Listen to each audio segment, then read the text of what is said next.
So I've officially been a contractor for a little less than a year and a half now. My first year was particularly difficult. I didn't have financial support. I didn't have too many mentors that could kind of guide me in the right direction. I had mentors, but my mentors were old enough in the game that the rules were completely different. They were more grandfathered into being a contractor. I really didn't know what to expect. So I want to give everyone who's listening a little bit of advice. I want to help people out where I struggled. Maybe help you through some of the decisions that I should have made a little better. Maybe tell you what worked for me.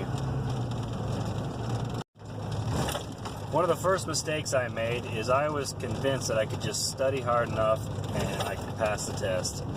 So I went and got myself an International Residential Code book and an International Builders Code book.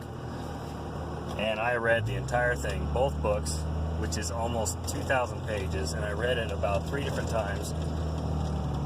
And went and took the test and completely failed it. And it wasn't until much later that I realized that I came upon a statistic. Statistically speaking, approximately 8% of the contractor's test is based on the International Residential Code and Building Code. So it doesn't matter if you know every word of the whole thing, you're still going to have a hard time passing the test. So I was pretty bummed out about failing that test. So I went online and I found a study guide. There's a bunch of different study guide programs online. They're like $150.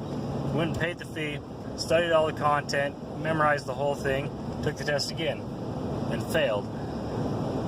Beware, this is my next point, beware of all these websites. There's a bunch of them out there that are just phony and they won't get you your contractor's license. They won't even help. They probably increased my percentage like 5% or something, but it was not even close to passing. So beware of that. Go to a legitimate accredited class, take the course, and get your license that way.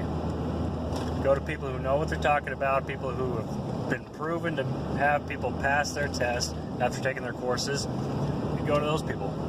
It'll be well worth the money. So the contractor test is based on probably literally over $1,000 worth of literature. So you could choose to buy all the literature, read it, study it, and you probably could pass the test. But a lot of these classes will give you access to all that information and you don't have to buy it. It's cheaper to pay for the class, borrow their literature, and then pass the test that way. There was one book that I did actually purchase that I found extremely helpful, and that is NASCLA.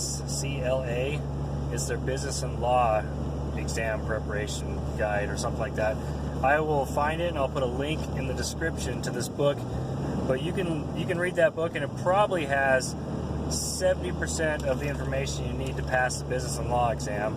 And if you didn't know already, every single trade has to pass the business and law exam. At least it did in Utah and a bunch of the other states. So it doesn't matter if you're a plumber, electrician, general contractor, engineering, anything, you need to pass the business and law exam. So I would recommend getting that book for sure. It's probably 60 or 70 bucks, but like I said, I'll put a link in the description and you can go check that out. Definitely order that book. Anything else, just take the class though. I hope some of this information was helpful to somebody out there. If you have any questions, comments, concerns, please feel free. You can email me, you can call me, you can write a comment and I'll respond as quickly as possible. You know, my hopes is that we can get this into a big discussion and we can all learn from each other and we can all grow this group and we can all make the best of being a contractor. So yeah, stay tuned for the next video.